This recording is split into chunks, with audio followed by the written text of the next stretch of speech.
그럼 절에 가서 이렇게 공부 혼자 명상에 집중하기 좋잖아요. 그럼 거기 가서 그렇게 많이 하고 그랬어요. 그 시대는 이제 유교 시대라 보살들이 또 선비로 많이 와가지고 또 활약하고, 또 요즘은 이제 시대가 바뀌면 요즘 또 그러면 보살들이 또 목사님으로도 많이 오셔야 될 텐데요. 기독교가 목사님으로 오신 보살분들 좀 찾아보시기 바랍니다. 종교 불문하고요. 보살들은요, 거죽이야 뭐든지 입고 다녀요. 그 중생들 도와줄 수 있으면요, 어디든 나타나서 그 모습으로 진리를 설파합니다.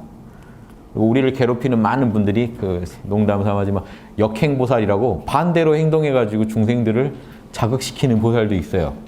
역행보살일지도 몰라요. 지금 우리를 괴롭히는 분들 있죠. 예, 반대로 행동해가지고 전 양심 없는데요, 이래도 양심 없냐 하고 막 괴롭혀서 우리 안에서 양심을 찾아주는, 정의가 살아있다는 것을 느끼게 해주는 그런 보살들도 있어요. 그렇게 생각하면 다 보살입니다. 인간의 행위가 사실은 보살 행위라서 그래요. 여러분이요, 아무리 우리가 나만 생각하고 나만 돈 벌고 나만 잘 먹으면 된다고 주장하는 분도 현실적으로 경제라는 게 이루어지려면요, 남한테 이로움을 줘야만 돈을 받게 돼 있습니다. 구조적으로 보살행을 안 하고는 여러분은 돈을 벌 수가 없게 돼 있어요. 회사 가서 남의 일이라도 열심히 해줘야 그 월급을 받게 돼 있어요. 남한테 감동을 안 주면요, 음악도 이 돈을 못 벌어요. 즉 인간이 하는 모든 행위들은요, 재화나 서비스 이런 창출 행위들은 다 누군가한테 도움이 되는 행위들이에요. 그걸 했을 때 나도 도움을 받는 겁니다. 인간의 삶이 기본적으로 육바라밀 없이는 살 수가 없게 돼 있어요. 여러분이 어떤 분야에 계시더라도 그 분야에서요, 그 반야, 올바른 판단해야 되고, 보시, 남하고 나눠야 되고요, 이익을, 지계, 업계의 룰을 지켜줘야 되고요, 정진, 노력해야 되고, 선정, 늘 평정심 유지해야 되고, 인욕, 참아가면서 사시는 거예요. 중생은 육바라밀을 어디서든 닦고 있어요. 그래서 우리가 수행을 포기할 수도 없는 겁니다. 그래서 수많은 분들이 어느 시대나 또 등장해서 이양 닦을 거면 제대로 닦자고 주장하는 분들이 꼭 나오는 거예요. 왜 제대로 닦자는 말이 중요하냐면요, 이 현상계가 학교고 도량이고 우리는 중생들이 그대로 보살도를 닦는 사람들이라면 제대로 된 학교랑 엉터리 학교가 나뉘겠죠. 지금 이 사회는 좀 엉터리 학교예요. 뭐냐면요, 교사가 가르쳐줄 교사가 없다고요. 초딩들끼리 모아놓고 니들끼리 서로 성숙해봐라 라고 놔두면요, 꼭 긍정적인 방향으로만 수업이 진행되지 않겠죠. 지금 상황이 그래요. 즉 여러분이 사회에 나가서 건전한 피드백을 못 받는단 말이죠. 멘토가 없단 말이죠. 내가 올바르게 했을 때 사회가 바로 그 부분을 잘했다고 해주지 못하는 학교는요, 선생이 없는 학교예요. 이해되십니까? 지금 여러분이 선을 했는데 인정을 못 받고 악을 했는데 칭찬받는다면 잘못된 학교에 와 계신 거예요. 이 중생이 사는 이곳이 사바세계가 안 좋은 학교라는 거지. 학교는 학교예요. 배우고 계신데 학교가 좀 안 좋은 학교, 문제 학교. 교사들부터 문제가 있는 학교예요. 여길 다니니까 지금 자습해서 혼자 공부하는 분이 오히려 잘 되고, 선생님 말 들었다가는 오히려 망가지는. 이해되시죠? 선생님 말 듣는다는 게 뭡니까? 사회에서 하란 짓 하다가는 오히려 이상해진다고요. 공부가 안 되게 돼 있어요. 즉 보살도를 못 닦게 유도한단 말이죠, 사회가. 이건 문제가 있는 학교죠. 그래서 정토를 만들고 이상사회를 만드는 건 간단합니다. 악이 벌받고 선이 칭찬받는 사회를, 카르마 그대로 집행되는 사회를 만들면 돼요. 우주 카르마는 선인 낙과 그러거든요. 선한 원인을 지으면 즐거움을 주게 돼 있고, 결과가. 이게 비로자나불이 다스리는 세계입니다. 악인, 고과. 악을 했으면 고라는 결과가 와야 되겠죠. 이게 카르마 법상 맞죠? 그럼 비로자나불이 다스리는 세상은 선악이 없는 게 아니라 현상계는 선악이 있어요. 선하면 상 받고 악하면 벌 받는 사회가 정토 사회예요. 그 정토에서 얼마나 멀어졌느냐를 보시면 알아요. 선이 어떻게 평가받는지, 이 사회에서 악이 어떻게 평가받는지, 이것만 보시면 우리가 얼마나 난세를 살아가고 있는지, 잘못된 학교에 다니고 계신지 알 수 있어요. 근데 학교 탓하실 게 아니라 일단 여러분이라도 살아남아야 되니까 자습을 해서라도 홍익학당 강의를 유튜브로 들으시면서 방송통신 교육을 받으시더라도 인강으로라도 꼭 공부를 하셔서 잘못된 선생님을 따라가지 마시고 정신 차리셔야 돼요. 그리고 이 학교를 개조할 운동을 벌이셔야 돼요. 학생들이 나서서 해야 돼요. 선생님 중에 공감하시는 분이 있으면 같이 해야 돼요. 그래서 같이 해가지고요, 학교를 바꿔놓지 않으면, 즉 그래서 학교 다니는 사람이 초등학생도 딱 봐서 악을 하면 확실히 벌을 받는구나 하는 걸 알아야 우리가 카르마 법칙을 진리로 금방 인가하고 금방 존중하겠죠. 진리를요, 금방 인가하고 금방 존중할 수 있게 만드는 사회가 제대로 된 사회고 그 사회가 그대로 도량인 겁니다. 제대로 된 도량이 아니라서 중생들 공부가 늘 지금 계속 유급만 하고 있는 실정이라는 거죠. 합격생이 안 나오는 학교인 이유는요, 이 세계가 학교가 아니라서가 아니라 제대로 된 학생과 선생님이 없단 말이죠. 서로 건전한 피드백을 주고받는 이 관계가 없으니까. 그래서 부처님이 뭐라고 했습니까? 어디든 학교가 펼쳐질 수 있어요. 불법 승막 모이면. 불이 뭡니까? 선생님, 승은 학생, 법은요, 교과 내용, 가르칠 내용. 진리가 있고 진리를 아는 사람이 있고 진리를 배우겠다는 사람이 있으면 그대로 도량이 펼쳐지는데, 그럼 이 사바세계가 그대로 도량이어야 되는데 왜 안 되느냐? 불법 승이 안 갖춰져 있다는 거죠. 진리를 가르칠 사람이 없고 간절하게 배우겠다는 사람이 없고 진리가 자체가 모호하니까 도량이 지금 제대로 된 공부가 안 되는 거예요. 그러면 아싸리 그런 공부 안 하면 그만인데 안 할 수도 없다는 거예요. 삶이 그대로 보살도로 만들어져 있기 때문에 우주 공식이 보살도니까 보살도 안 하고는 밥 못 먹게 만들어 놨다고요. 우주가 애초에. 근데 가짜 보살들이 나타나는 거죠. 그러면 이 중생계는 지금 뭐가 존재하겠습니까? 진짜로 남에게 이익을 주고 제값을 받는 보살로서 살아가는 사람과 이익을 준다고 하면서 등을 쳐먹는 사기꾼들로 이루어졌겠죠. 극단적으로 나누면. 이 사기꾼들을 지금 못 가르니까 제대로 티처를 못하니까 학교 전체가 썩어버린 거예요. 썩은 사과가 하나가 끼니까 전체가 썩어버린 거죠. 요거를 지금 막겠다고 부패 방지 위원회가 있다며 보살도 그 보살들이죠. 보살 클럽이라고 해야 되나요? 아무튼 우주에 보살 클럽이 있어요. 그래서 끝없이 지구에 보살들을 보내는 겁니다. 부패를 막으려고. 빛과 소금이 되라. 예수님 와서 하니까 이게 보살이에요. 빛이 되고 소금이 돼서 부패를 막고 어둠에 빠지는 걸 막아야 돼요. 무명, 사람들이 다 어두워져 가면 빛을 뿌려 쬐주고 썩어가면요, 소금처럼 해서 자꾸 맛을 내고 부패를 막아줘야 돼요. 이해되십니까? 그래서 여러분이 그런 존재가 안 되면요, 이 사회는요, 태어나서 사는 게 공부지 이렇게 막연히 말할 게 아닌 게 공부가 안 될 수도 있어요.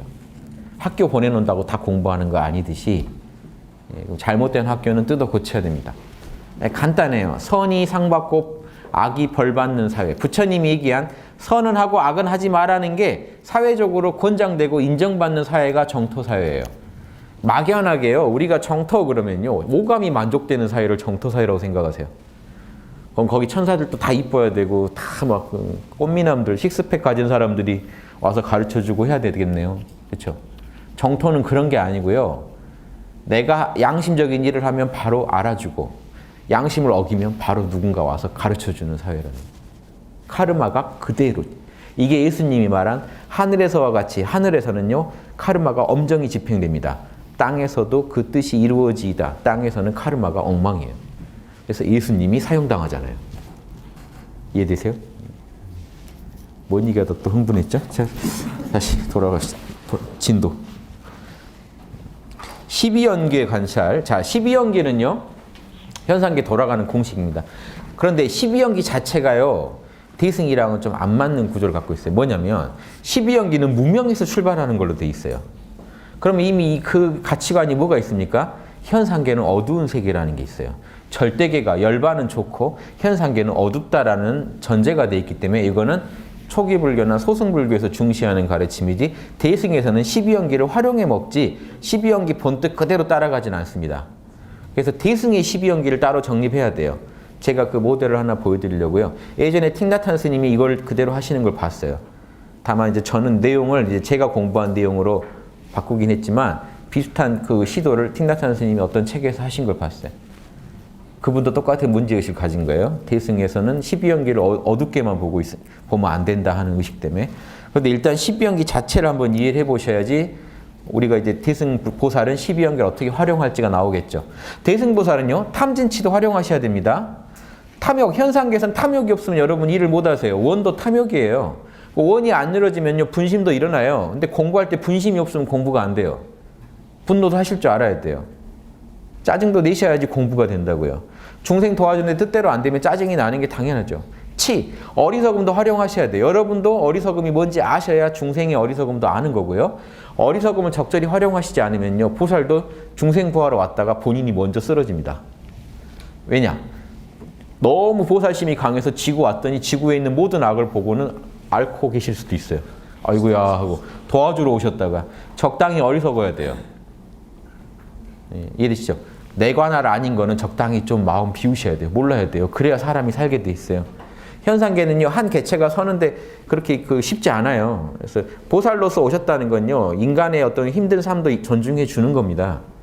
인간을 구제하려고 인간으로 온 거기 때문에 예수님도 인간적인 아픔이나 그런 욕망을 다 갖고 오셔야 되는 거지, 그거 없이 와서 뭐 놀러 오신 것처럼 아이고 인간들 힘들게 사네 하고 가시다가 이렇게 구경하고 가면 보살이 아니죠.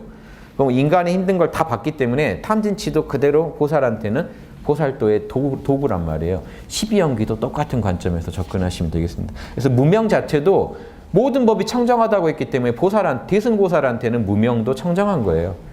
접근법이 다릅니다. 하지만 12연기 전체의 이제 맥락은 똑같아요. 석가모니가 얘기하신 12연기 자체는 존중돼야 돼요. 왜냐? 인간한테 고가 발생하는 원리를 정확히 설명해 주시거든요. 현상계가 왜 이렇게 어지러워지는지 그 원인은 정확히 설명을 해 주시기 때문에 참고를 해야 됩니다. 보세요. 이 보살은 다시 생각을 해요. 범부는 지혜가 없어서 나에 대해 집착하여 항상 존재함과 존재하지 않음을 구하며. 자, 이게 뭔 말이냐면요. 자, 이 중생들이 빠진 함정입니다. 내 에고가 이대로 영원하기를. 근데 이건 꿈이죠. 왜냐면 우린 죽어야 되니까. 자, 에고 자체가 영원하길 바라는 거랑 좀 다른 얘기입니다. 요거는 일반적으로 범부가 생각하는 건요, 윤회를 통해서 에고가 영원하기를 바라는 게 아니라 지금 뭡니까? 솔직히 여러분 죽는 것 자체가 싫으시잖아요. 이대로 영원하기를이죠. 옛날 타너 스님이 이런 얘기 하신 적이 있어요. 이승에서 아무리 못 사는 사람한테 가서 너 죽으면 다음 생에 대통령 시킬 테니까 죽어라 할 때 죽고 싶지 않다는 거죠. 이승에서 되는 일이 하나도 없어서 그 노숙을 하고 있더라도 이 생이 중요하지 그 사람한테. 그렇죠? 물론 이것도 이제 정상적일 때고 이제 더 극단적으로 몰리면 자살도 택하시겠지만 그 무슨 마음인지는 아시겠죠? 그 타너 스님 얘기한 그 마음이. 그게 있기 때문에 중생들이 존재하고 싶다는 거는 이 부모, 이 가족, 우리 부모 안 돌아가시고 내 가족 안 죽고 내가 사랑하는 사람들과 함께 영원히 가고 싶으신 거잖아요. 그게 존재하고 싶은 거고요. 존재하지 않고 싶다는 건요, 너무 이 삶이 괴로우면요, 아까 자살하는 분, 나는 그냥 존재하기를 포기하겠다. 그냥 이 세상에 존재하고 싶지 않다. 예전에 저도 이 느낌을 한번 느껴본 적이 있는데, 뭐 있죠? 시험도 안 되고 뭐도 안 되고 하나도 안 되니까요. 뭐 죽고 싶다가 아니라요, 그냥 존재하고 싶지 않다 있죠. 내가 이 현상계 안에 비집고 들어온 것만으로 너무 많은 고가 발생하니까 내 존재만 싹 지워버리고 싶은. 그런데 그것도 안 돼요. 왜냐? 내 존재를 내가 지울 수가 없는 게, 내가 죽는다고 하는 게 지우는 게 아닙니다. 내가 죽으면 우리 가족도 같이 죽어요. 그 고를 같이 겪어야 되는. 즉 고를 아무 영향도 안 주고 싹 사라져야 되는데 그게 진짜 이제 열반인데, 이것도 사실상 불가능해요. 현상계는. 그래서 사실은 열반이 불가능하다는 겁니다. 현상계에서 여러분 하나를 따로 뺄 수가 없어요. 법의 본성을 이해한다면요, 대승보살 눈에는요, 열반에 든다는 게 전혀 그거는 옛날 석가모니가 방편을 썼지 저거 진짜는 아니다라고 생각해요. 그런데 석가모니는 진지하게 생각하시거든요. 그래서 두 입장은 다르다는 겁니다. 석가모니는 진지하게 열반이 답이라고 생각하셨던 분이고, 대승보살은 열반이 답일 수가 없어요. 대승의 이론 세계에서. 대승의 이론 세계에서는요, 티끌 하나에도 부처가 있기 때문에 티끌 하나도 마음대로 못 없어요. 그것도 참나의 나툼이기 때문에 여러분, 티끌 하나가 마음에 안 든다고 못 없어요. 세상에 도움이 안 되는 곤충이 있죠. 모기, 벌레. 도대체 쟤는 뭔 이득이 있을까? 와서 남의 피만 빨아먹고 다니는데 그래도 이거 하나를 없앨 수가 없다고요. 수많은 인연 속에서 걔가 존재하는 거기 때문에. 내가 싫은 것도요, 어떤 인연 속에 존재합니다. 그래서 여러분 마음에 안 드는 습관이라고요, 그거 바로 못 없앱니다. 그거 없애버리면요, 더 이상한 일이 일어날 수도 있어요. 봐가면서 없애야 돼요. 마음에 안 드는 습관도 그 습관 하나가 딸랑 있는 게 아니에요. 여러분 여러 삶의 여러 원인 때문에 그 습관이 있어요. 어떤 분이 자꾸 술을 드신다. 술만 못 드시게 하면 될 것 같다. 술을 없애버리면 이분이요, 삶이 전체가 망가져 버릴 수도 있어요. 그러니까 그 술을 꼭 먹자는 게 아니라 전체적인 관점에서 조정을 해 들어가야지 그거 하나만 딱 없앤다고 인간이 해결되는 게 아닙니다. 여러분을 괴롭힌 나쁜 습관 하나만 딱 오늘부터 안 하기로 한다. 잘 되지도 않을 뿐더러 그게 꼭 긍정적 영향을 준다고 말 못하는 이유가요. 그 하나가 일어나기 위해서 여러 원인이 있거든요. 인연이 있거든요. 그 인연들이 전체적으로 조정이 되지 않으면요. 그거 하나만 딸랑 없애는 게 힘들고 또 반대로 얘기하면요. 작은 습관 하나만 바꿔도요. 전체 삶이 긍정적으로 변할 수도 있어요. 오늘 하루 10분 운동하자. 10분이라도 하자라고 해서 그 한 개 하나가요. 삶 전체를 긍정적으로 바꿔놓을 수도 있어요. 왜? 다 연결되어 있기 때문에 그래요. 이해되시죠? 우주의 모든 존재하는 모든 건 연결되어 있어요. 그래서 어느 존재 하나를 없앤다는 발상이 대승에서는 이미 그건 아닌 겁니다. 존재는요 모두 그 통으로 드러난 거예요. 참나가 통으로 나타난 게 이 우주이기 때문에 여기서 이거 마음에 안 드니까 없애고 이건 어쩌고 하는 건 이미 에고의 조작이지 참나의 뜻이 아니에요. 우리는 그걸 인내하고 살아가야 될 뿐입니다. 우주가 지시하는 길을. 요거 알아두지. 우리가 마음에 안 든다고 인과법을 부정할 수 없듯이 인과법 인내하셔야 되죠. 마음에 안 들어도. 에고를 다 들어주지 않아요. 그러니까 지금 에고의 욕망을 들어주는 사이비 영성들이 다 뭘 얘기하는지 아십니까? 첫째로 하는 게 인과법 부정이에요. 인과법도 네가 그렇게 생각하니까 있지 없는 거야 라고 시작합니다. 모든 사이비 영성. 왜냐? 그래야 선인 고가 악인 낙가가 올 수도 있으니까요. 이것도 지금 인과법 안에서 얘기한 거지만 애초에 인과법이 부정돼야만 악을 저질러도 좋은 일이 올 수가 있잖아요. 사실 여기 있는 분 다 죄인이란 말이에요. 뭔가 따져보면 그거 분석을 안 시키고 죄인이라 하더라도 인과를 내려놓으면 우리는 그대로 다 축복받을 수 있습니다. 이 얘기부터 하고 시작한단 말이에요. 에고가 그걸 좋아하니까. 이거는요 우주법을 인내하고 있지 않기 때문에 인욕하고 있지 않기 때문에 이거 문제가 됩니다. 진리는요 인내할 때 이루어지지 인내하지 않아 버리면 이제 진리를요 내 마음대로 살겠다고 선언한다고 해서 우주가 그걸 들어주지 않아요. 그래서 부처님이 깨달은 진리가 우주는 내 뜻대로 안 되더라 고라는 뜻이 그겁니다. 우주는 내 뜻대로 안 되더라. 무상 행복한 순간도 곧장 지나가 버리고 만다. 무아 내 것이 하나도 없다. 그래서 이렇게 이걸 인가할 때 인내할 때 여러분이 해탈하지 성숙되지 이걸 부정하고는 성숙이 안 된다는 게 불교 이론이기 때문에요. 이거 좀 알아두세요. 대승도 그 입장은 똑같아요. 다만 대승은 그런 현상계도 결국은 참나의 작용이니까 인내하고 그 안에서 살자라는 얘기를 하는 것뿐이지 그 요즘 말하는 그 욕망대로 뭘 만든다. 일체 유심조를 왜곡되게 해석시켜서 일체는 내가 마음만 먹으면 다 만들 수 있다. 이러면 부처님 진리랑 완전히 안 맞게 됩니다. 대승에서도 무상고 무아를 부정하지 않아요. 그 자체도 사실은 절대계의 작용이라는 얘기를 하는 것뿐이죠. 그러니까 우리가 그걸 거부할 게 아니라 잘 활용하자는 얘기를 하면 대승입니다. 그래서 지금 첫째로 존재함과 존재하지 않음이 별말 아닌 것 같지만 이거예요. 내 에고, 무상한 에고를 영원하게 끌고 가려는 마음 하나랑 무상하니까 버리고 없애버리자는 마음. 그럼 이 소승성자들은 대승에서 볼 때는 존재하지 않음에 집착하는 범부로 보이는 거예요. 대승성자들한테는. 관점이 이렇게 다릅니다. 이것 자체가 다 무명이 돼버려요. 그러니까 소승에서는요, 진리라고 알고 있는 게 대승에 오면 그게 무명이 돼버려요. 이런 문제가 생깁니다. 다시 말씀드리지만 이건 제가 이렇게 우기는 게 아니라 경전에 써져 있는 거를 풀면 그렇게 됩니다. 예. 그래서 이제 하나씩 12연기를 한번 따라가 볼까요? 처음에 12연기의 모든 시작은요, 어둠에서 시작해요. 그래서 이게 12연기가 긍정적이지 않다는 겁니다. 탐진치에서 시작해요. 무명은 탐진치거든요. 여러분의 번뇌. 예. 이 무명이 뭘 낳겠습니까? 뭔가 행위, 형성작용을 낳아요. 무명이 탐진치로 바로 끝나는 게 아니고요. 뭔가 여러분 이제 카르마를 만들어가기 시작합니다. 이 무명이 카르마를 만들어가요. 행은요, 카르마가 만들어져 가는 겁니다. 그래서 이 무명으로 인해서 안 좋은 카르마가, 그러면 이 카르마는 이미 또 부정적이죠. 그러니까 애초에 무명에서 시작하니까 뭐 건질 게 없어요. 다 없어져야 될 것들이지.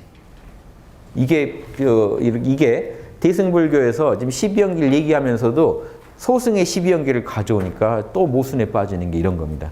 대승의 주장을 제대로 못 드러내고 있잖아요, 지금. 수단을 소승거 이론을 가져다가 얘기하니까.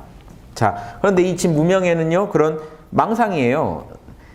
마음법이 본래 청정함을 있는 그대로 봐야 되는데 소승성자들도 마음법을 부정하게 보니까, 그렇죠? 그거를 갖다가 내려놓으려고 한단 말이죠. 무상한 거를 피하려고 하는 욕망이 있다 보니까 그것도 무지라는 겁니다.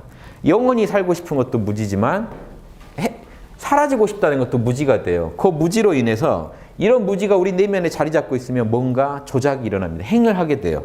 생각, 감정, 오감을 총동원 해서 여러분 뭔가 업을 짓습니다. 그 업을 지어놓은 것이 그 작용이 그게 이제 뭘 일으킵니까? 올바른 사유를 하지 못하고 망령된 행동을 일으키고 사특한 길을 행하게 합니다.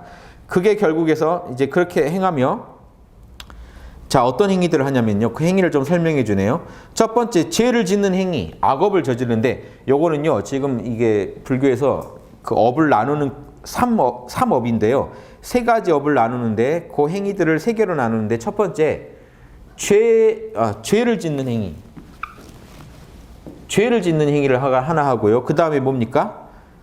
복을 받는 행위. 자, 이거는요, 뭘 상징하냐면요. 요 안에 상징이 이제 내포되어 있는 게 죄를 짓는다는 건 우리가 사는 욕계, 욕망의 세계에서의 악업을 말합니다. 그리고 복을 받는다는 건요, 욕계가 아니라 저 색계, 무색계, 하늘나라 있죠? 하늘나라의 세계, 욕계의 뭐죠? 여기서는 악이 있으니까 선업이 들어가고, 그 다음에 죄도 복도 아닌 행위가 있어요. 요거는요, 색계, 오감작용, 형상은 있는데 욕망이 없는 세계나 무색계, 순수한 정신의 세계에서 있는 그런 선정의 세계죠. 여기는 선정에 드는 행위는 죄도 복도 아니라고 따로 분류한 거예요. 자, 이렇게 해서 따로 분류했습니다. 그래서 악업은 벌받고 선업은 복받는데 현상계에서 이제 이 현상계 중에서 이런 욕계가 아니라 더 신비한 세계들, 더 차원 높은 영적인 세계에서는 선정 능력으로 거길 들어간다고 보고요. 거기에는 고도락도 없다는 거죠. 죄도 복도 고도락도 없다. 참나와 하나 된 상태를 말하잖아요. 그런데 여기도 엄밀히 따지면 사선정 중에서 1선정이나 3선정에서는요. 1선정에서는 이게 있습니다. 1선정에서는 그 호흡이건 뭔가 어떤 눈앞에 나타난 빛이건 뭔가 하나의 마음을 집중하거든요. 집중하고자 하는 미세한 생각이 있어요. 그게 있고 그러니까 아직 움직임이 사실은 있죠. 그 다음에 희열, 이선정에서는 거친 희열과 은은한 즐거움이 같이 있어요. 삼선정에서는 거친 희열은 없는데 은은한 즐거움이 있어요. 만족감이 있어요. 요것들은 여전히 뭔가 움직임이죠. 그런데 불교 이론상 그래요. 얘네들은 욕계업이랑 달리 욕계업은요.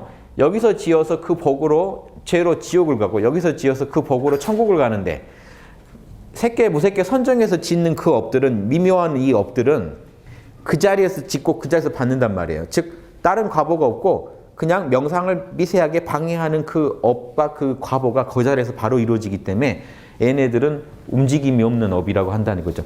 죄와 복과는 달리 움직임이 없는 행위라고 따로 분류합니다. 이게 이제 불교 이론이라 여러분이 다 아실 필요는 없는데 지금 이렇게 나눠서 봅니다.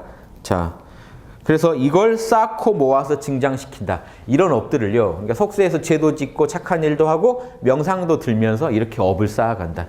그 모든 행위 쌓여간다는 겁니다. 여러분이 그 전생에 여러분 전생에 해놓으신 거예요. 지금 이거는 무명행까지는요. 지금 12연계에서 무명행은 이전 거예요. 그걸로 인해 뭐죠? 아이고. 여러분의 의식이 이제 현생에 지금 여러분의 지금 그 의식이 생겨난 거예요. 무명행으로 인해 여러분이 지금 찾아가실 때는 지금 시계에서 시작하셔야 돼요. 여러분은 지금 알아차리고 계시죠. 세상을 분별하고 계시죠. 세상을 알아차리고 분별하고 계신 여러분의 그 의식이요. 지금 그 의식에 어떤 카르마가 있는지는 이렇게 설명된다고요. 과거에 어떤 탐진치로 인해 어떤 카르마를 이미 쌓고 계시단 말이죠. 과거의 업이 있어요. 그러면 그게 이제 과거의 업 중에 과거에 쌓은 업이 있고 그 업이 현재 발현된 업이 있습니다. 지금 이 의식은 이미 이 과거 중에 현재 발현된 업이 지배하고 있어요. 미래 업이란 게 또 있어요. 아직 오지 않은 업. 요건 아직 안 왔기 때문에 나중에 그 미래로 이어지는 미래 부분에서 중요하고 그래서 과거, 현재, 미래로 이렇게 이어지고 있는 측면에서 볼 때 과거에 이런 카르마가 여러분을 지금 형성했어요. 여러분은 지금 이제 발동된 이미 발현된 현재의 업을 지금 굴리고 계신 겁니다. 그 업이 굴렀기 때문에 지금 여러분 마음에는요, 가족이 누가 오느냐, 뭐가 보이고 들리느냐가 지금 과거의 카르마로 인해서 뭔가 이렇게 만들어져 가고 있죠. 펼쳐지겠죠. 여러분 안에서. 그래서 지금 여러분 그 여러 행위에 의해서 심어진 그런 카르마에서 심어진 의식의 종자, 마음이라는 종자가 있는데 여기에 번뇌가 있죠. 무명이 이미 찌들어 있죠. 번뇌가 있고 집착이 있어서 다시 뒤에 태어남과 늙음과 죽음이 일어나게 된다. 이 의식이 있어서 미래에 또 태어남과 죽음도 이미 예정돼 있는 겁니다. 과거, 현재, 미래가 이렇게 돌아가요.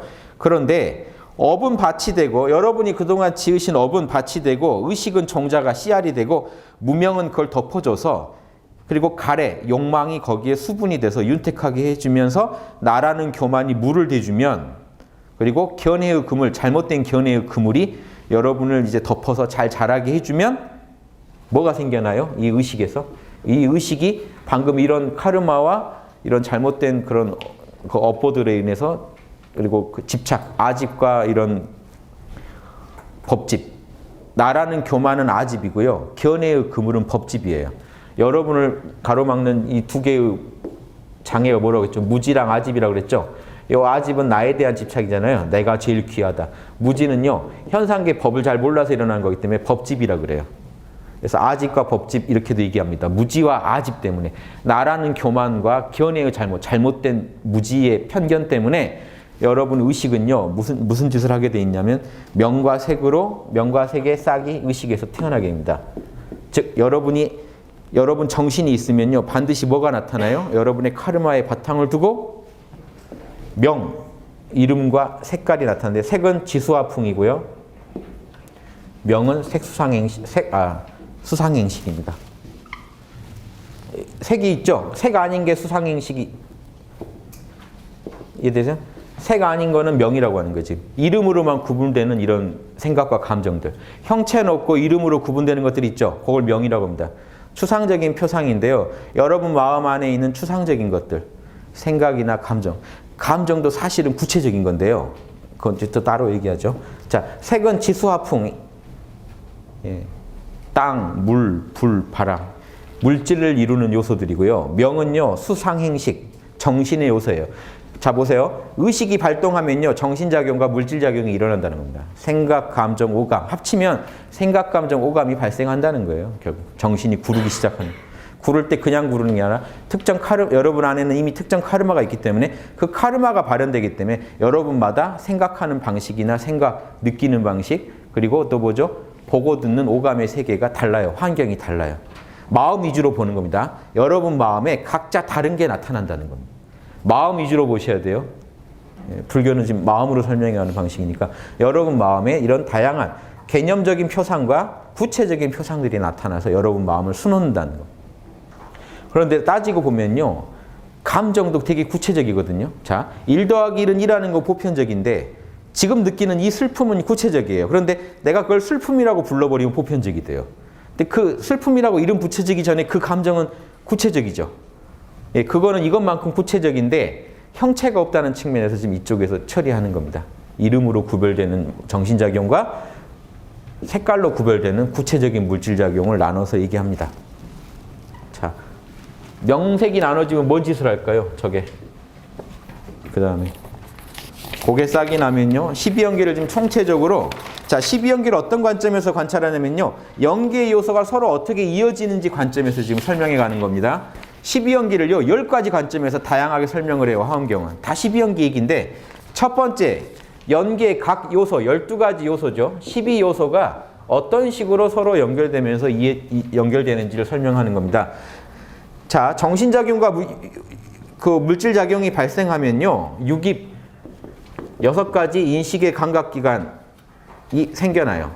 그러면서, 자, 아니, 비설, 신, 의가 발생한다는 겁니다. 이제 구체적으로 나눠지는 거죠. 보고, 듣고, 맛보고, 만져보고 할 수 있는 오감의 영역과 의식의 영역이 구체화되면서 그놈이 유깁이 구체적으로 형성되고, 자, 명색이 유깁으로 작용하면 그 다음에 뭐가 일어나겠습니까? 접촉이 일어나요. 촉. 반드시 눈은 뭘 만나게 됐나요? 유깁은? 예, 색깔을. 귀는? 예, 소리를. 자. 그런데 실제로 우리는 꿈속에서 눈과 귀가 없는데 색깔과 소리를 보죠. 그래서 저는 이거를 안식, 이식 이렇게 부르는 것보다는요. 색식이나 성식이라고 부르는 게 더 맞지 않나 이렇게 생각합니다. 그러니까 꼭 우리 눈만 지금 안식 그러면 우리 눈으로만 보는 게 되는데 여러분 눈 감고도 꿈속에서 사물을 다 보신다고요. 여러분 정신작용에서 그렇게 뭔가 보는 작용을 하는 그 식을 얘기하고 싶다면 안식이라고 해서 눈에 너무 딱 눈에만 초점을 두게 하는 거는 좀 아닌 것 같아요. 제가 하나 제안으로 드리는 거고요. 아무튼 이런 작용이 오감과 마음에는 뭐가 접촉이 되나요? 흑은. 마음에는 법칙이 접촉이 돼요. 색성향 미촉법. 그래서 촉감 말고 색깔도 아니고 뭐죠? 법칙이 여러분 마음에 접촉이 됩니다. 그래서 여러분은 뭘 보시면 금방 개념이 형성되죠. 법을 만나신 거예요. 뭔가 여러분 마음에 뭔가 접촉이 되면요, 여러분이 그걸 생각이나 감정을 뭐라고 표현하냐면 개념으로 표현하는데 그 개념에 담긴 게 뭡니까? 법이에요. 어떤 진리를 법칙을 담고 있어요. 여러분 개념은 소 그러면 어떤 애들을 소라고 한다는 그 정보가 들어있거든요. 그게 법이에요. 여러분 마음에는 법이랑 우주에 존재하는 법을 만나면서 그걸 개념으로 언어로 뭔가 표현합니다. 색성향 미촉법이 지금 접촉이 일어나면 자 접촉한 다음에 뭐가 옵니까? 느낌, 느낌이 와요. 느낌은 좋다, 싫다, 그저 그렇다. 이 세 개가 크게 나뉩니다. 그 다음에 그러다 좋다가 뭐로 변합니까? 예. 자, 신기한데요. 여기 한자가요. 똑같은 글자입니다. 여기 손이에요. 이것도 손이에요. 어떤 물건을 주고받는다는 뜻이거든요. 여기에 이제 마음이 담기면 사랑의 자가 됩니다. 숫자에 심자 하나 더 들어가면 되죠. 마음을 주고받고 있다는 얘기예요. 그래서 처음엔 그냥 접촉을 통해서 뭔가 느낌을 주고받다가 사랑이 담기기 시작하면은 여러분 이거 불교심이 가래, 욕망에 빠지기 시작했어요. 이제 그게 없으면 안 돼요. 도파민이 나와서 그게 없으면 죽을 것 같은 상태예요. 가래, 갈망하는 사랑으로 변해요. 자, 과거의 카르마 때문에 현재 의식이 생겼고 현재 의식이 이제 과거에 이제 발현된 카르마에 따라서 굴러가다 보면 접촉까지는 현재 카르마가 만들어내죠. 그럼 여기서부터 이제 다시 여러분의 자유의지가 들어갑니다. 아, 접촉해서 수는 자동으로 따라오죠. 수까지는. 여러분이 어떻게 못해요. 여러분이 과거 지은 것 때문에 지금 여기 오게 됐고 여기서 어떤 접촉이 일어나고 느낌이 온단 말이에요. 그런데 이제 여기서부터 이제 문제가 생깁니다. 예, 이 접촉까지는 그냥 오는데 이제 과거 지은 카르마 이걸 원인으로 해서 지금 여기가 과보여요. 여기까지가. 자 보세요. 여기는 지금 과거였는데 과거에 이게 원인이 돼서 현재의 결과물이 나왔다는 겁니다. 여기까지 수까지가. 그럼 현재 원인 다음 생을 또 여러분이 바꿔갈 카르마는요 자꾸 짓고 받는 거지 알 수도 없는 세월 전에 지어놓은 거 지금 계속 받고만 계신 게 아니에요. 카르마대로 다 된 게 아닙니다. 여기 이것도 배우셔야 돼요. 12연기를 관찰해 보면요 지금 내가 당한 일은 다 카르마의 소산이야 라고 말할 수가 없게 돼요. 현재 자유의지로 여러분이 여기서부터 원인을 쌓아가시는 게 돼요. 이 원인이 다시 반영이 됩니다. 다시 결과에 반영이 돼요. 그래서 지금 이게 또 하나의 원인이 됩니다. 그 원인이 어디까지 가냐면요. 사랑하면 뭘 하게 됩니까? 취하게 돼요. 그걸 내 것으로 하게 됩니다. 집착하고 취하게 되면 이유라는 건요. 다시 카르마가 만들어져요. 다음 생을 내가 살아야만 하는 카르마가 형성돼 버려요. 집착과 그 실제 이 집착만이 아니라 집착해서 그걸 실제 하는 것까지 말이에요. 취하는 행동까지. 취하고 나면은 다시 카르마가 형성돼서 존재가 형성돼 버려요. 이걸 존재라고 번역합니다. 존재가 형성돼 버리면 자 여기까지 해서 이 카르마 때문에 카르마가 형성돼 버렸죠. 이게 원인이 돼서 다시 어떤 과보가 올까요? 여러분한테. 또 태어나야죠 뭐. 여긴 지금 태어나는 게 다 지금 잘못된 거라고 보는 전제를 하고 있죠. 디승이랑 안 맞다는 거 아시겠죠? 그래도 이 자체는 자명합니다. 보세요. 요게 진리를 다 설명 못 해준다는 거지 이 설명 자체는 자명하죠. 부분적인 자명함이라도 지금 자명해요. 대승에서 볼 때 부분적이라는 거니까 오해하지 마시고요. 그 석가모니한테는 이게 최고 중요한 진리였는데 대승에서는 석가모니랑 다른 지향점을 갖다 보니까 이게 이제 부분적 진리로 변합니다. 그래서 여기에만 너무 집착하는 것도 좋게 보지 않겠죠. 그런데 여기 담긴 진리의 자명한 결이 있는데 존재가 형성되면요. 여기는 뭐라고 설명되어 있습니까? 가래가 증장하여 느낌으로부터 바라고 구함이 있으니 가래가 되고 뭔가 바라는 게 되고 그 바라다 보니까 가래가 자라서 취함이 돼요. 실제 취하게 돼요. 그래서 이 취함이 증장하여 존재가 형성되고 존재가 여러 갈래 중에 오온의 몸, 또 다른 색수상행식의 몸을 만들어내요. 현상계. 이거를 생이라고 합니다. 또 다른 생. 이거는 이제 미래입니다. 과거 있었죠? 현재 지나갔고 이제 미래로 갑니다. 여기서부터는 생 태어나면 또 뭐가 되겠습니까? 늙어서 또 죽겠죠. 노사가 일어나겠죠. 노사만 일어나겠습니까? 늙어서 죽는 동안 온갖 번뇌를 일으키고 번뇌를 원인하여 근심, 걱정, 슬픔, 한탄에 온갖 고통이 모이게 된다. 요게 주로 설명할 때 이게 따라옵니다. 근심, 걱정, 슬픔, 한탄이 따라온다는 게요. 원래 12연기는 노사, 생노사에서 끝나는데 노사에 꼭 붙여서 추가로 플러스 알파로 방금 말한 애들이 꼭 같이 설명돼요. 경전에 보면. 그래서 같이 알아두시면 좋아요. 이런 인연으로 생겨나니 이게 유전문입니다. 만물은 이 흐름으로 생겨나니 생겨나게 하는 자도 없으며 자 또 이상한 얘기로 들어가요. 대승은요 법을 가만두지 않아요. 소승불교였으면 이 법을 알아서 지금 빨리 여기를 없애면 다 없어진다는데 초점을 둘 텐데 대승은 여기까지 해놓고 또 뭔 소리를 하냐면 짓는 자도 없고 받는 이도 없느니라. 또 12연기가 본래 공안이라. 이게 이거 만들어낸 것 같지만 실제로는 이 인연법 자체가 본래 공안이라. 짓고 받고 하는 이가 원래 없느니라. 에고와 나와 남도 원래 없느니라로 들어가 버립니다. 그래서 짓는 이도 없고 받는 이도 없느니라. 생겨나게 하는 자는 없으며 텅 빈 참나에서 그냥 자연이 발생하게 되거든요. 자성대로 소멸하니 또 소멸하게 되니 자 생겨나게 하는 자가 없다는 얘기를 합니다. 이게 이렇게 생겨나도 사실은 생겨난 게 없다. 그리고 그리고 자성대로 또 소멸하지만 소멸하게 하는 자도 사실은 없다. 생멸이 보인다 하더라도 현상계 생멸은 이공식대로 진행되지만 그 자체도 본래 청정한 것이다. 보살은 이와 같이 연기의 형상을 순차적으로 관찰한다. 그러니까 좀 다르죠. 대승보살이 보는 관점이 다르죠. 중생이 이래서 보세요. 보살은 의사예요. 의사. 열반에 들겠다는 사람이 아니라 중생을 고쳐주겠다는 의사고 중생이 왜 아프게 됐는지를 분석할 때 12연기라는 틀이 중요하게 쓰이는 것뿐입니다. 이런 식으로 해서 우리가 지금 괴로움 속에 또 태어나고 있구나 하는 걸 알아내는 거죠.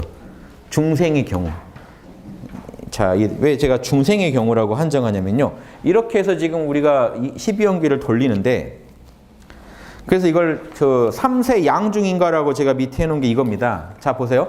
3세 양중인가가요. 3세라는 건요. 요거죠. 과거, 현재, 미래. 여기 12연계에는 3세가 들어있어요. 과거, 현재, 미래가 들어있고 양중인가라는 거는 이중의 인과가 있다는 거예요. 인, 과거인, 그렇죠? 현재 과, 현재인, 미래 과. 이해되시죠? 그래서 현재가 중요하다는 거예요. 현재는요. 과거의 결과이자 미래의 원인이기 때문에 과거의 결과로 나한테 찾아온 것들을요. 내가 자 보세요. 뭐만 잘 지키면 될까요? 접촉해서 자연스럽게 일어나는 희노애락은요. 자연스러운 거예요. 요거를 어떻게 내가 거기에 집착하지 않고 갈망에 빠지지 않고 어떻게 깨워서 다루느냐, 육바라밀에 맞게 다루느냐에 따라서 완전히 다른 결과가 나요. 그럼 보살은요. 여기까지 왔다고 하더라도 어떻게 되겠습니까? 최소한 여기서부터는 깨워서 느끼고 깨워서 이 집착을 하지 않고 그럼 이 존재의 형성이 되더라도 보살은 중생을 돕기 위해서 존재, 카르마를 형성시키고 노사를요 받아들이고 그 안에서 중생 구제하는 또 새로운 장으로 활용해버린다는 거죠. 육바라밀을 닦을 장으로 활용해버려요. 그러면 이 보살 입장에서 애초부터 들어가면요. 보세요. 제가 보살 입장에서 써놓은 겁니다. 칠지보살 이상은요. 이런 삶을 살 수 있다는 겁니다. 무명 대신에 여기 뭐가 오겠어요? 보살을 마하면 광명한 참나의 명령 때문에 연기가 시작됩니다. 중생을 돕고자 연기를 하기 시작해요. 그 다음에 행은 뭡니까? 여실행, 진리 그대로 수행하는 거고요. 닫고 식은요. 지혜로 변해요. 인간의 지혜로. 그리고 명색은요. 정신작용과 육체작용은 뭐로 바뀌겠습니까? 열애의 마음과 열애의 몸으로 바뀝니다. 그 다음에 육입은요. 불가사의한 업을 하는 그 육입은 육신통이 되죠. 6가지 신통으로 변해요. 보고 듣고 맛보고 이게 다 신통입니다. 깨어서 하면 다 신통이에요. 육신통으로 변하고 접촉은요. 뭐가 됩니까? 정념. 여기서는 깨어있음이 접촉과 함께하면서 느껴지는 그 느낌은요.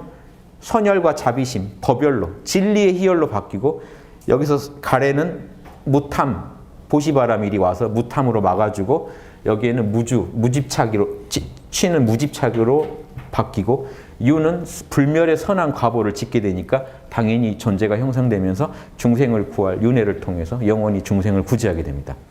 요 논리로 가야 대승보살의 12연기가 설명이 돼요. 명의 12연기.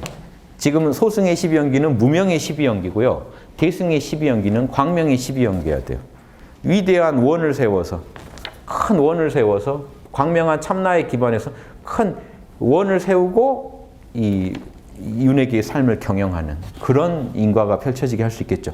그러니까 이게 공식은 맞습니다. 병이 생기는 공식이 맞기 때문에 이걸 바꾸면요. 치료하는 공식으로 바뀌는 거지 반드시 해탈해 주려고 이걸 연구하지 않는다는 거죠. 하지만 물론 설명하다 보면 지금 화엄경도 계속 원래 12연기가요.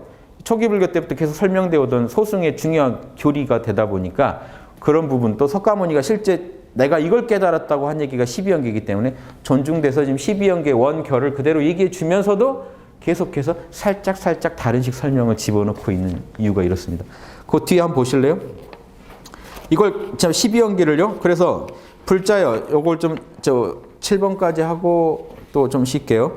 불자여 이 포살 마하살은 지금 한 가지 관점에서 12연계 보는 게 아직 안 끝났어요. 불자여 이 포살 마하살은 이와 같이 생각한다. 최고의 진리, 다시 한번 요약을 해줍니다.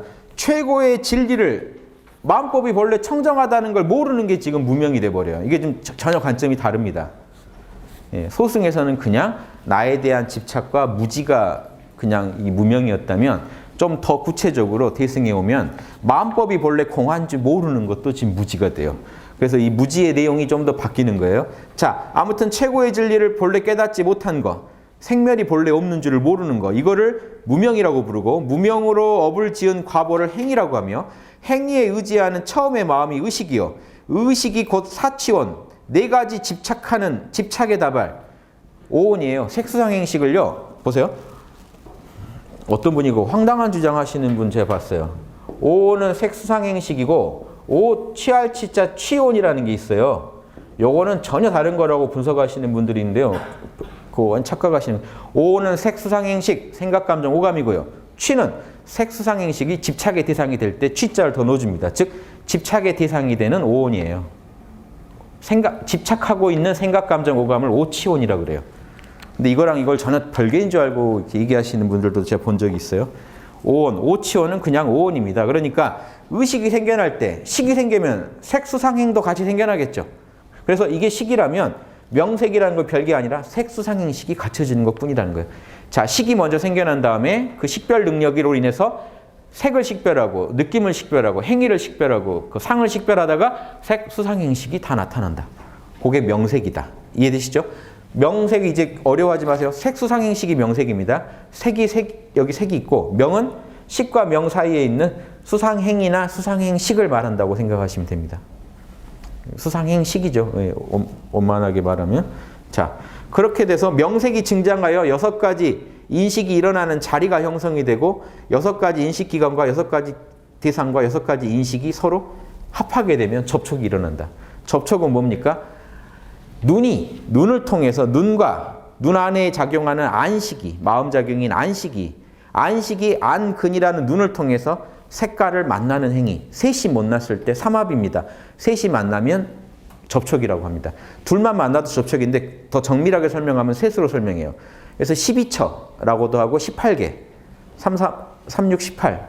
셋이 만나는 걸 강조하면 18개가 되고요. 그래서 우주에 존재하는 일체 세계는 18개밖에 없어요. 이해되세요? 보는 능력, 또 보는 기관, 그리고 보여지는 색깔. 똑같이 이렇게 해서 6개가 전개되면 그게 존재하는 모두라는 겁니다. 현상계는 다 마음의 세계일 뿐이라는 거예요. 여러분 그거 말고 있으세요? 여러분이 살아가는 세계? 색깔이거나 보고 있는 의식이거나 어떤 밖에 있는 정보거나 내 마음 안에 있는 개념이거나 다 이런 식으로요. 다 마음작용, 생각감정, 오감으로 만물을 구성해서 그 안에서 살아가고 계신 겁니다. 지금. 그리고 여러분이 딱 이게 전혀 다릅니다. 우리는 여기 우주에 여러분이 태어났다고, 좁쌀만한 몸을 가지고 태어났다고 생각하는데 불교는 마음 위주로 설명하니까 자, 여러분 마음에 세계가 들어온 걸 가지고 얘기하는 거예요. 마음 관점에서 보니까. 여러분 마음에 우주가 그대로 들어오는데 여러분 카르마에 따라 태어났을 때 들어오는 우주가 다르다고요. 복을 조금 덜 지으면 탁 들어오는 게 막 소말리아나 북한이 확 들어와요. 태어났더니 지도자가 막 저 사람이고 누구는 어떤 사람 마음에는 다른 현상계가 펼쳐지겠죠. 이런 식으로 관찰하는. 복이 있으면 다른 걸 보게 됩니다. 물론 거기 태어났다는 게 그 벌이란 건 아닙니다. 왜냐하면 그 세계를 바꾸려고 보살이 거기 태어나셨을 수도 있어요. 또 그거를 그런 환경을 통해 어떤 영적 성장을 추구하려고 태어날 수도 있어요. 또 이게 부잣집 태어났다고 복이 아니에요. 눈 떴더니 막 보석으로 가득 차 있다. 봤더니 맨 엄마는 아빠 따로 바람 피우고 막 어려서 마약에 손대 마약 살 돈이 또 하필 있어서 마약을 사게 되고 또 팔겠다는 친구가 생기고 이게요. 이게 참 다르죠. 사람마다. 그게 전생 무명행으로 인한 카르마 때문에 태어났을 때 의식 안에서 지금 나한테 접촉되는 게 달라지는 거예요. 그래서 나는 이 느낌까지도 사실은 카르마대로 정해져 있는 거예요. 그렇죠? 그런 걸 접촉시켜놓고 좋은 걸 느끼리라고 기대하진 않았을 거잖아요. 그러면 카르마에 예정된 것들이 느껴지겠죠. 자, 하지만 여기서부터 자유의지가 들어갑니다. 사실 접촉에서부터 자유의지가 들어가죠. 깨어서 이 상황을 다스리면요. 다른 판단을 할 수 있어요. 가래에 빠지지 않고 다른 판단을 해버려서. 깨어있으면 다른 걸 느끼고 거기서부터 다른 판단을 내가 할 수가 있어요. 다른 판단하면서부터 새로운 원인이 생겨요. 이해되시죠? 자, 이런 식으로 12연기를 이해하시면 아주 좋겠습니다. 요거 가지고 여러분의 인생을 한번 다시 돌아보세요. 내가 그때 그걸 느꼈을 때 거기서 참았어야 되는데 그럼 바꿨을 텐데 하는 거고. 그러니까요. 무조건 접촉이 왔고 어떤 괴로움이 느껴졌을 때 피하거나 참는 게 능사는 아니에요. 제대로 풀어내야 돼요. 왜냐하면 이 현상계를 부정하고 사라질 목적으로 하면은 거기서 업을 안 만드는 것이 중요하다라고 소승적으로 생각하기 쉬운데 뒤승적으로 풀어가는 방식은 그게 아니에요. 업을 오히려 만들어내셔야 돼요. 둘 다 살 방향으로 업을 만들어 버려야 돼요. 근데 이게 뭐죠? 도피하려는 마음이 있다 보면요. 누가 와서 괴롭히면 이거 도망가야지부터 생각합니다. 도망가야지. 업을 해결하는 게 아니라 계속해서 또 다른 업을 쌓게 될 수도 있어요. 그 뒤승에서 보면 해결책이 아니에요. 도망가질 수 있는 게 아니기 때문에 뒤승에서는. 이런 관점도 하나 말씀드릴게요. 도망가야지가 아니라 어떻게 그러면 그 상황을 내가 그 상황에서 내 집착을 어떻게 해결하고 어떻게 나는 또 새로운 업을 만들 것인가 긍정적인 업을 만들 것인가 이걸 연구해야 됩니다.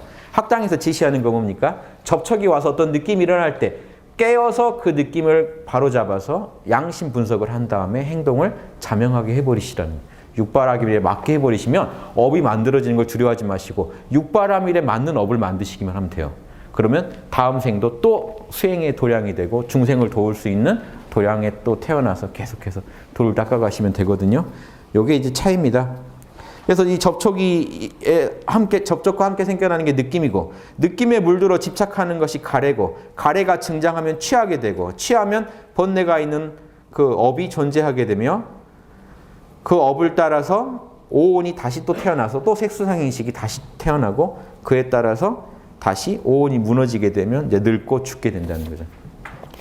죽어서 헤어질 때 어리석어서 미혹하고 탐하고 연모하고 마음이 괴로운 게 걱정이라는 거고 앞에 근심 걱정을 풀어줍니다. 걱정은 다른 게 아니라 이제 오온이 흩어질 때 어리석고 미혹하여 탐하고 연모하여 마음이 괴로운 게 걱정이고 눈물을 흘리며 탄식하는 게 한탄이고 5가지 감각기관에 있어서는 그게 고통이 되고 마음에 있어서는 근심이 되고 근심과 고통이 더욱 많아지는 것이 번뇌라는 것이다 해서 개념을 다 정리해 줍니다.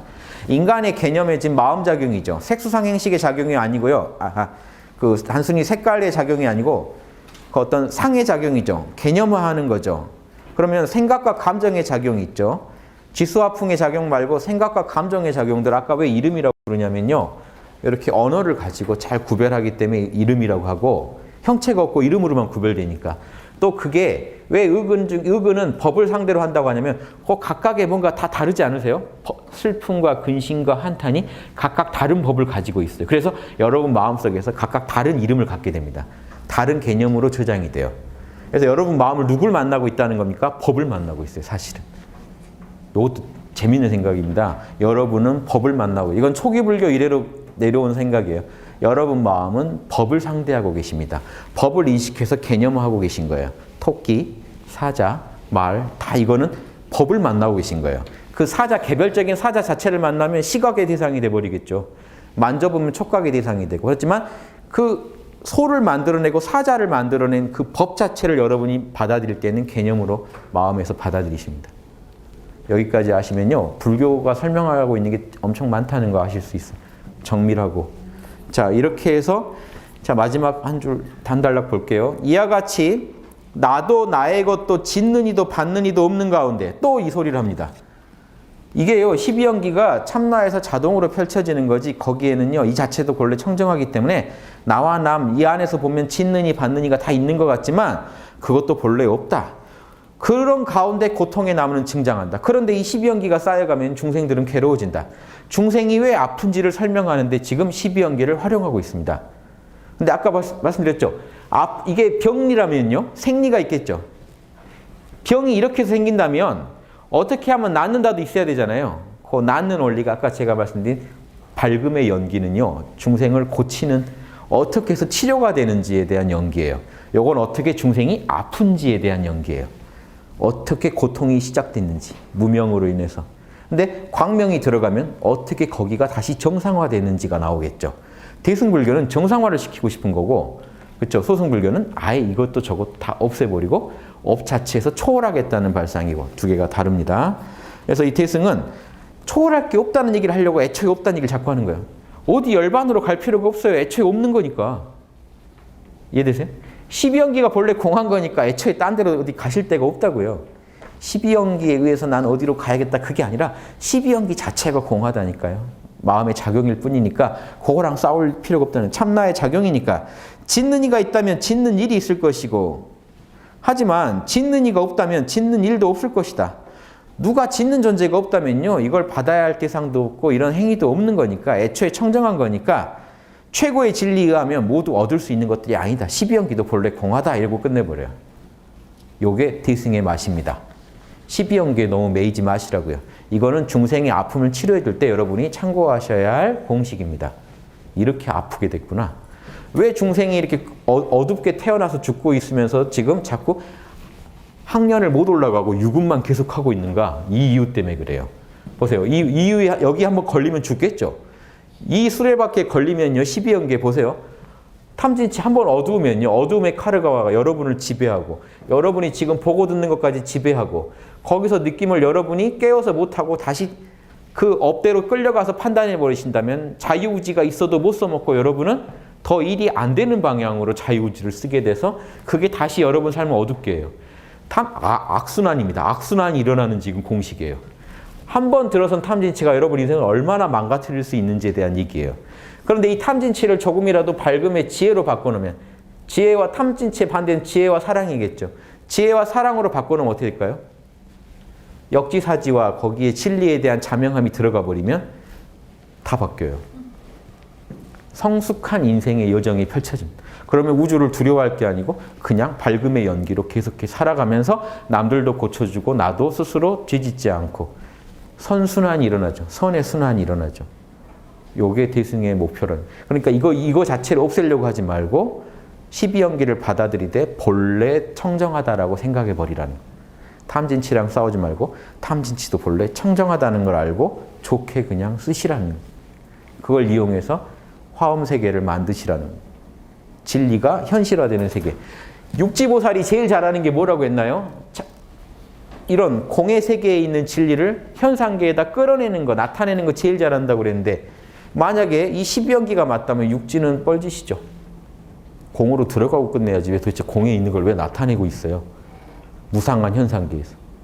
무상고 무아의 현상계에서 빨리 떠날 생각을 해야지. 12연기 공식을 알았으면 왜 육지는 이 공식을 알고 현상계에서 육바라밀을 더 잘하는 쪽으로 가고 있냔 말이죠.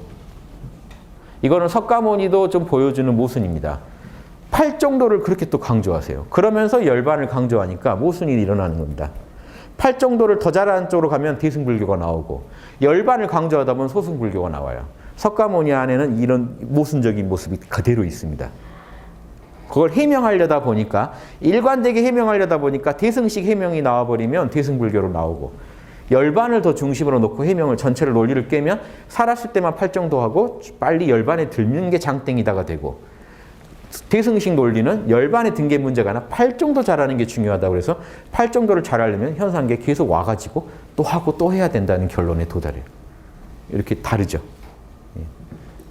두 개 헷갈리실 수도 있는데요. 제 얘기를 계속 들으시다 보면 뭐 별거 아니다 하는 거 아실 겁니다.